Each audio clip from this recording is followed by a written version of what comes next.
Hi, my name's Lily. I'm the book reviewer behind Utopia State of Mind, and today we're going to be doing a book video all about Chloe Gong. If you've been following me for a while, then you will know that I have been a fan of Chloe Gong's books since before debut, before These Violent Delights. I have a long history. I'm not sure how worthwhile it is to go into the history. Basically, I guess the TLDR is before These Violent Delights came out, which was Chloe's debut. It was around like 2020, and I was doing a lot of stuff to help debut authors, specifically because it was the beginnings of the pandemic. So Chloe and I collaborated on a blog post, which I'll leave below, which was kind of like pairing the book with different food recommendations, which I really loved. I loved the idea, and so I was really happy to do that. And then I've been continuing to support Chloe since then with Our Violet Ends, continuing all the way to when I was on the street team for Coldwire, which was Chloe's recent YA release. Over the years, I've made friendship bracelets, which you can't really see, but right there, for all of the different books. I've done earrings for every single book, and I've given them to Chloe for every single book release. What else have I done? I have seen Chloe in 2 different countries. I've also gotten a variety of different Chloe Gong special editions, which you will have seen. I will try to find a link to some of the posts and leave them down below. And as I said, I was part of the street team for the most recent release, Coldwire, before the next release, which will be Eyes of the King, so the third one in the Immortal Longings trilogy.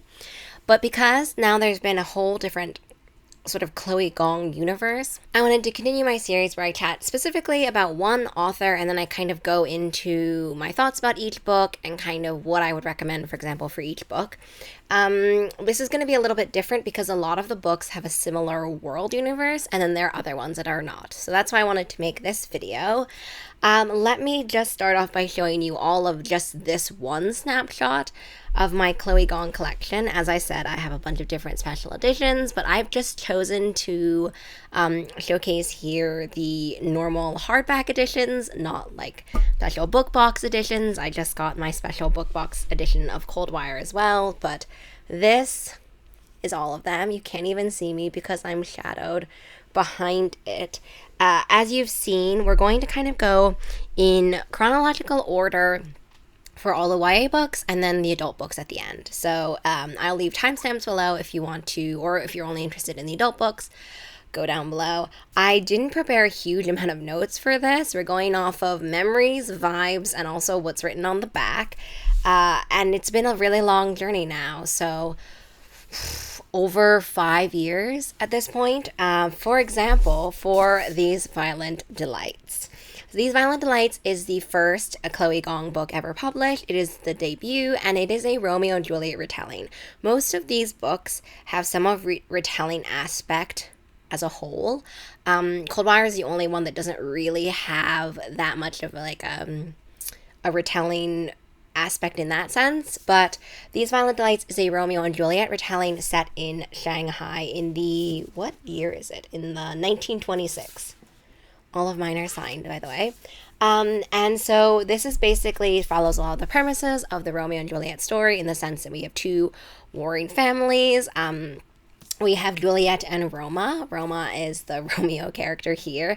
They're in Shanghai, but there's also kind of a speculative aspect, which doesn't really come up until further on in the book, but it is going to be discussed later on. So these are fantasy books, in case anyone was wondering. They're not strictly historical fiction. I would say they're kind of part of the historical fantasy subgenre now, which is this mix of historical fiction and fantasy. So These Violent Delights sort of exists at that. It is part of a duology, though. So this is only the first kind of opening half of the next one, which is Our Violet Ends. So I would say that definitely, if you're reading a lot of these, they're in series or duologies, they go a lot better together, right? But if I think of These Violent Delights, it's really solid first opening series to get the historical fiction elements really going, the foundation of the world building. I loved it. I love Juliet's eyeliner skills, but I love a good banter between two different characters. I think that that's what you see. You see a little bit in the origins of Romeo and Juliet, a kind of banter system, but because they're rival families here, you see that a lot more. The rivalry is a little bit more, not intense, but I guess intense in some ways, but the rivalry and their banter is sharper because they kind of know from earlier on who each other are, if that makes any sense. I feel like in Romeo and Juliet, they have this kind of playful banter, but they don't have a lot of kind of knife cutting tension banter, and that's definitely in these Violent Delights. It follows a lot of the actual storyline of Romeo and Juliet, so you have a lot of the, but only in the part one kind of aspect of it. So don't be expecting all of the different elements of Romeo and Juliet just in these Violent Delights. It has to be seen as a part one. But I really enjoyed it. This was the first one, as I said, that I've read from Chloe. And I enjoyed this one to set up this thing. I think that, you know, I read a lot of Romeo and Juliet retellings in the past, but I always like when a retelling can bring something new to it, and specifically in these Violent Delights, it sets up a really great foundational world, which we're going to see in the entire Secret Shanghai universe, specifically in the historical fiction setting of Shanghai, which is kind of this melting pot of different foreign influences, different vibes in terms of tradition and progress, and how we continue to maintain connections to us while there are also foreign influences. Like, this is setting up those foundations a lot. You don't see that as much in this original duology as you do in the Foul Heart Huntsman, Foul Lady Fortune duology, but this is crucial to setting it up. That being said, I would obviously recommend the Secret Shanghai universe in order from when it came out. So basically, these Violent Delights are Violent Ends, Last Violent Call, and the Foul Lady Fortune, Foul Heart Huntsman. But theoretically, I mean, this will become more relevant later on, but theoretically, you can read the other duology before you read this one, and then kind of see this one was more of a prequel duology in that sense. As I said, I really love banter. I think Chloe Gong is really good at banter. You see this in a lot of the different books by Chloe, and I think these Violent Delights is a great kind of start to that. Then you move on, obviously, to the second book, which is Our Violent Ends. I know that in the past, Our Violent Ends has gotten some interesting thoughts re the ending. Romeo and Juliet has a very iconic ending, and I feel like Our Violent Ends and any Romeo and Juliet retelling is really going to have to figure out what you do about that ending. In essence, Romeo and Juliet, I know that a lot of people think of it as a romance, and there are romantic aspects as well, but I think it's supposed to be, and I think it is actually a tragedy, right? That's the whole kind of thing to it.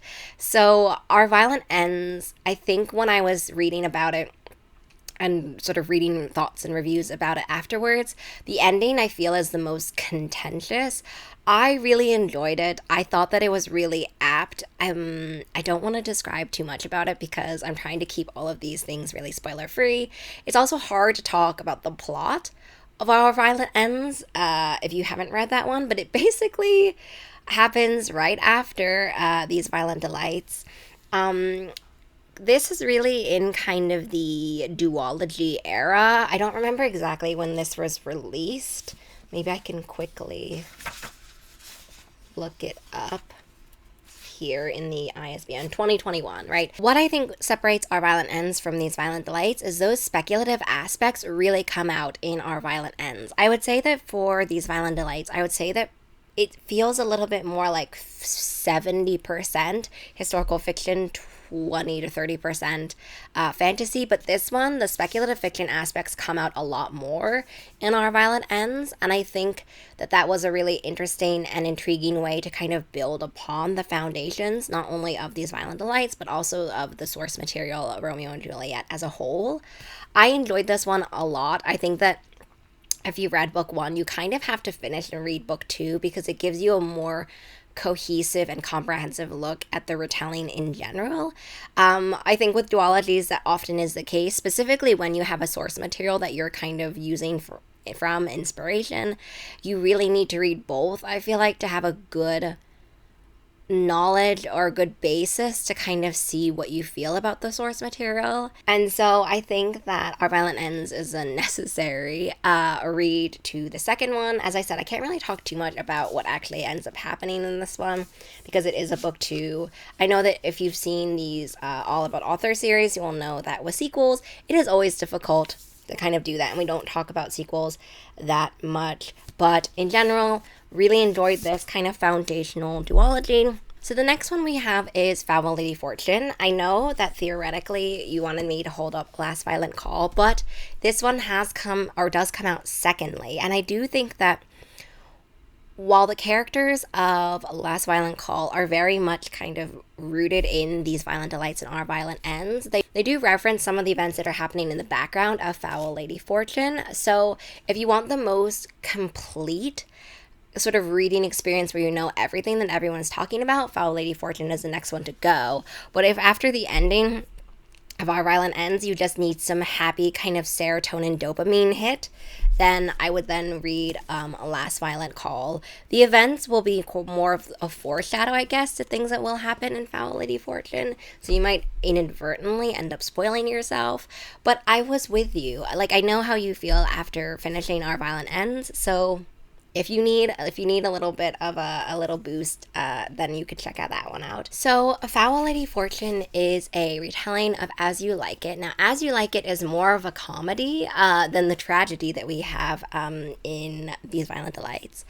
But as I said, this one and this duology specifically really leans into the imperialist, really leans into the effects of colonization and really leans into the historical fiction setting of Shanghai in the 1920s still. Well, this is 1930s, but in that kind of time period. And I really like this one. This one has spies, it has espionage. Basically, the main character for this one is Rosalind and Orion for this one. And so I won't tell you a little bit about Rosalind's backstory. Basically, if you want to read more of Rosalind's backstory, you do need to read These Violent Delights and Our Violent Ends. You can pick up Foul Lady Fortune without having read those two. I think that the backstory is developed well enough here that you can pick up on it. I enjoyed it because, as I said, it's a kind of tied up universe, kind of like the MCU, right? There are some films where you could pick up and watch that don't require pre-reading. This is one of them that doesn't require it, but like a lot of the MCU, for example, it's just a little bit better if you've read and if you've consumed that media.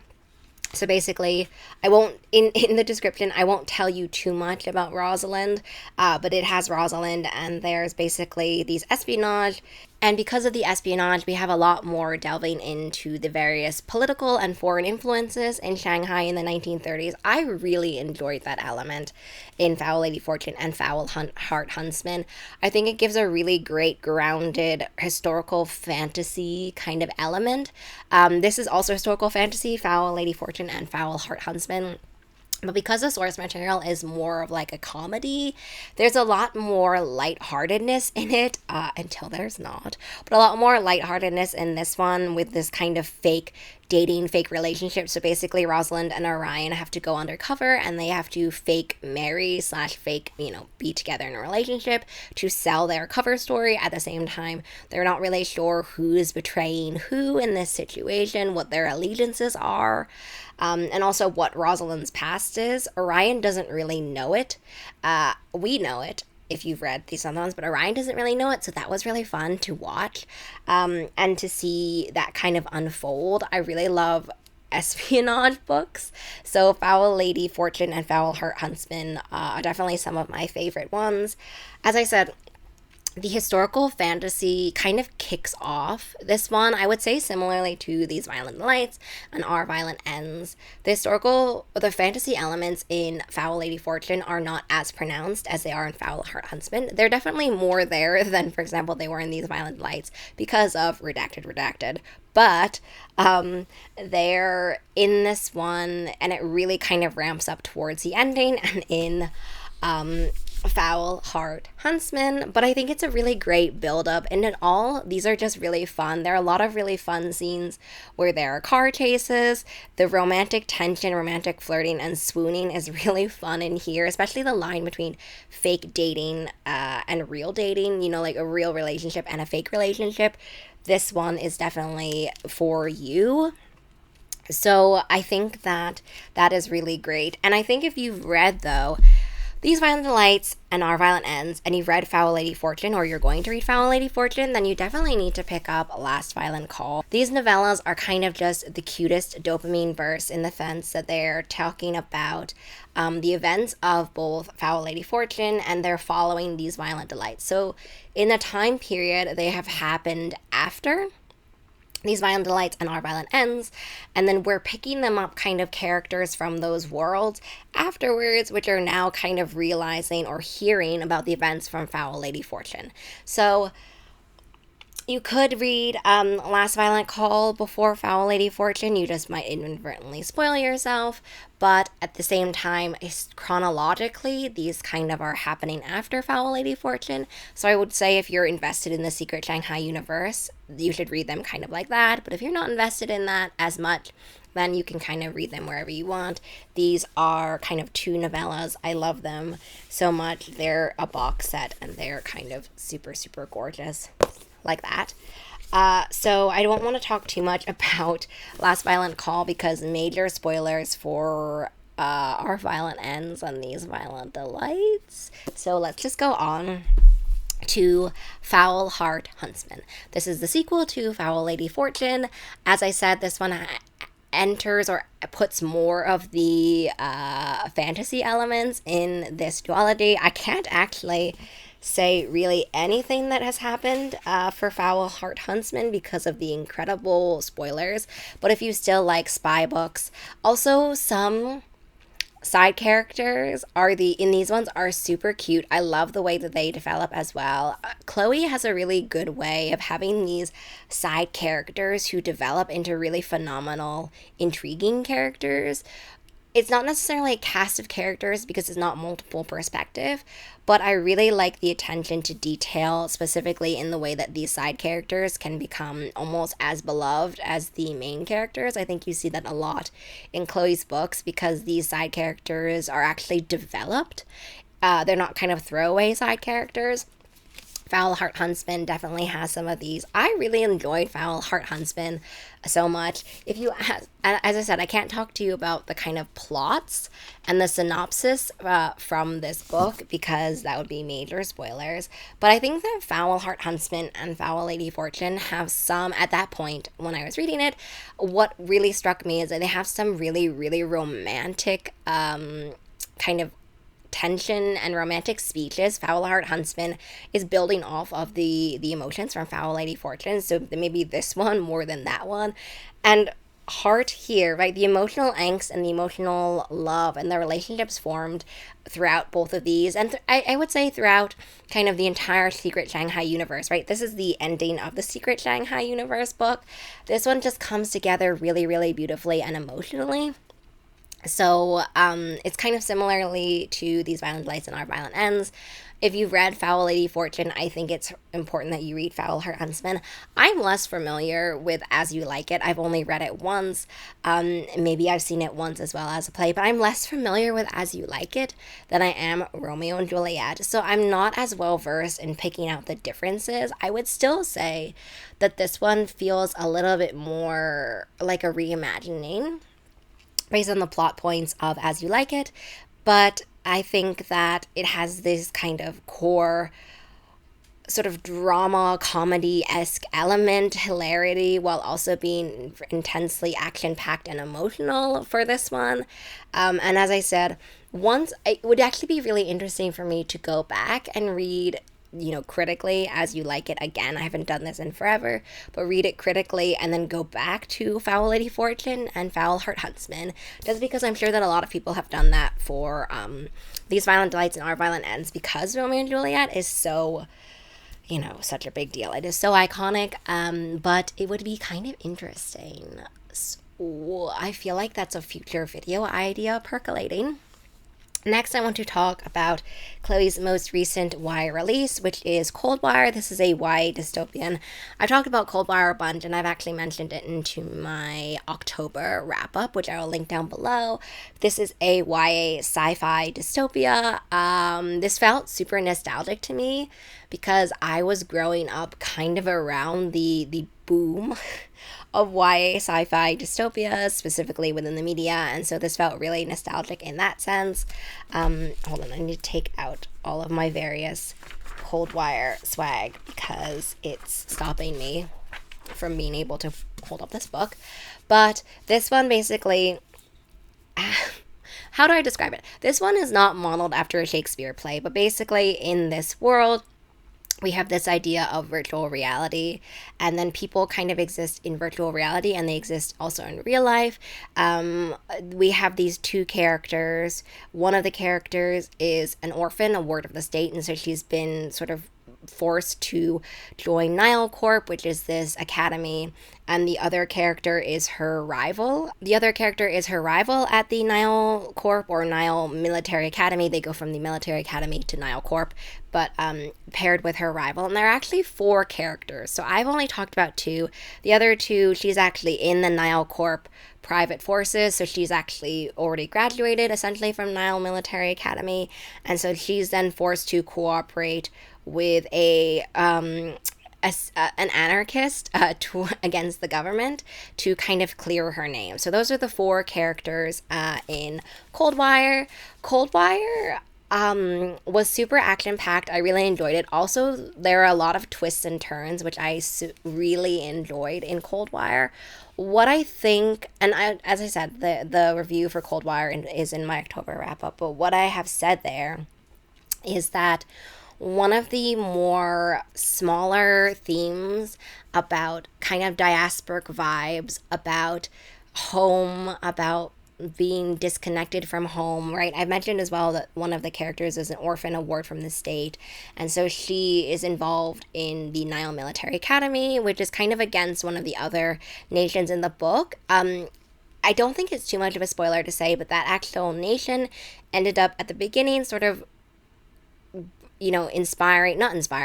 developing the actual kind of idea of the virtual reality spaces. So there's a lot of political things in this, which I really enjoyed. They kind of take a back burner to the immense amount of action. You have 4 characters, and essentially also, you're only seeing 2 POVs here precisely, but you have 4 characters in general that are kind of all swirling around. So there's just a lot to unpack here. As I said, I think that that theory of kind of politics of nationhood, of allegiances, and of loyalty will really be developed more in the upcoming books, Lukewarm or Lukewarm, for the future. So if you like YA dystopias, this is definitely for you. I found this really nostalgic and also incredibly fresh at the same time. So this one was definitely for me. So next I want to chat about Chloe's adult series. We have books 1 and 2 out of 3 in the Flesh and Gods trilogy. We have Immortal Longings and Vilest Things. As with all sequels, it's a little bit harder to talk about Vilest Things, but I will give it my best attempt. Immortal Longings is inspired by Cleopatra. So if you want backstabbing, if you want betrayal, if you want all of sort of those meaty, kind of juicy character dynamics, Immortal Longings and Vilest Things is definitely for you. The kind of world of Immortal Longings is this kind of idea of body jumping. It feels a little bit to me kind of like Altered Carbon, this idea of body jumping. Also in this year or in this world, not everyone can body jump, for example.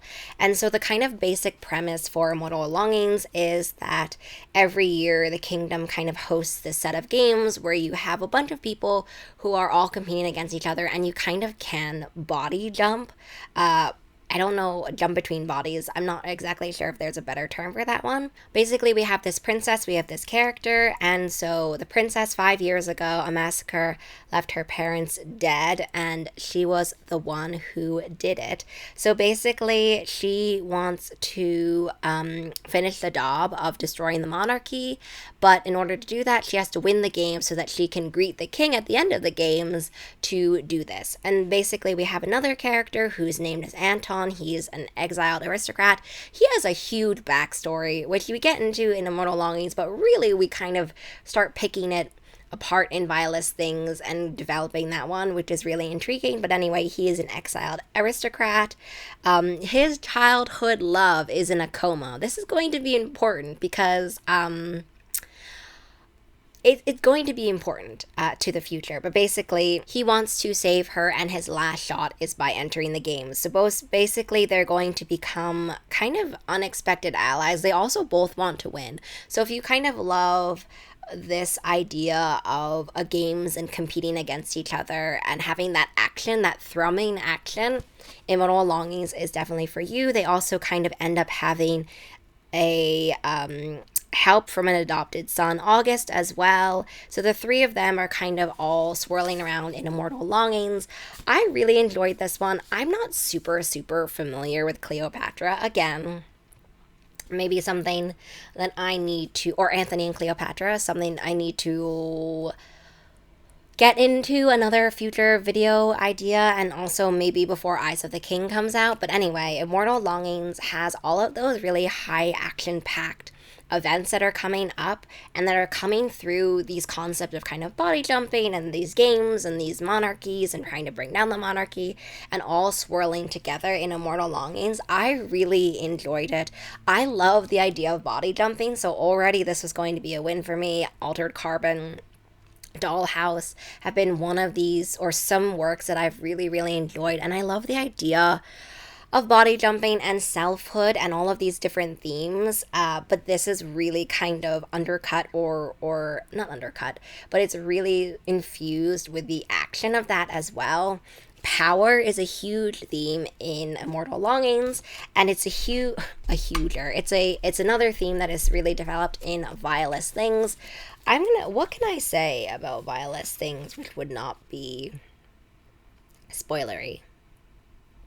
Nothing really I can say about Vilest Things would not be very spoilery. I definitely almost feel like I need to reread Vilest Things before Eyes of the King, because so many things happened. I feel like actually maybe rereading all of these two, and then also reading Anthony and Cleopatra.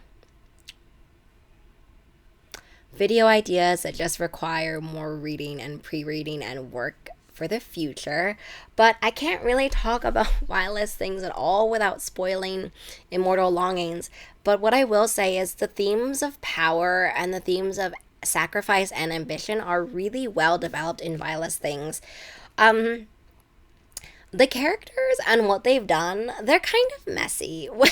The things that they've done for each other, the things that they're doing, the things their ambition, like they're messy. Honestly, I mean, if I think about it, kind of the messiest of all of the groups, just because they're making some decisions which we're really not sure about. I mean, if you think about the source material as well, like, we're really just not sure about them. And so in Vilest Things, we're really kind of unpacking their messiness and unpacking the consequences of their actions in ways that they don't even really fully have thought about. So Vilest Things is a really great sequel to that, and to really kind of delving into that and delving into the, did I fully think this through before it happened? Also, the body jumping, there aren't kind of games as much, there aren't any games really in Vilest Things in terms of the kind of body jumping games. But so in that sense, the main kind of plot action in some senses becomes a little bit more character focused, a little bit more of the character dynamics and the world focused than it is kind of just on this body jumping games. I appreciated that a lot. I love second books in a trilogy where you can really delve into the nuances, the nitty-gritties of characters, the nitty-gritties of what makes relationships between characters work and what makes them not work. And also, the side characters really come into their own in Vilest Things. I can't really spoiler any of it, but they really come into their own in Vilest Things. And I really am excited for Eyes of the King. This cover for Eyes of the King is gorgeous. As I said, though, Eyes of the King comes out in August. So I feel like I definitely will have time to reread or to read Anthony and Cleopatra and then also reread Immortal Longings and Vilest Things. And I guess I've spoken it and manifested it to be true, and such will happen. I wonder if anyone from the Nile Corp Street team will be interested in that. I'll have to pop that into the Discord later. But anyway, this was kind of my all about Chloe Gong's books until now that have come out. I'm very excited for Eyes of the King. You'll see in a future video, I guess, where I discuss Anthony, Cleopatra, and Immortal Longings and Vilest Things more in depth. I hope that you've enjoyed this one. Let me know down below what some of your ideas are for future All About authors. I actually have a few that I'm thinking about doing that I have lined up in the pipeline, but I'd love to know what authors you'd be interested in me doing. I actually really kind of want to do T. Kingfisher. T. Kingfisher has come up with a bunch of different books, a bunch of different world concepts as well, kind of like Olivia Blake in that sense. So I'm really intrigued in it, but there are actually so many T. Kingfisher books that I don't know if I can actually ever get a hold on it. I'm looking at Sword Heart. I haven't read The Everlasting. I haven't read 3 out of the 4 of the Paladin books, and I know that there are other backlist books, so I want to do it. I think I'm going to slowly start chipping away at that, but I'm not ready yet. I also would love to do Elise Kova, but Elise has written so many different books. I don't know when I will ever catch up, but those would be 2 major authors that I'd love to do all out author series or videos in the series about in 2026, but they just require so much work. I am sneak peek thinking about doing Roshani Chokshi, just because we have The Swan's Daughter coming out in 2026. I really love The Last Tale of Flower Bride.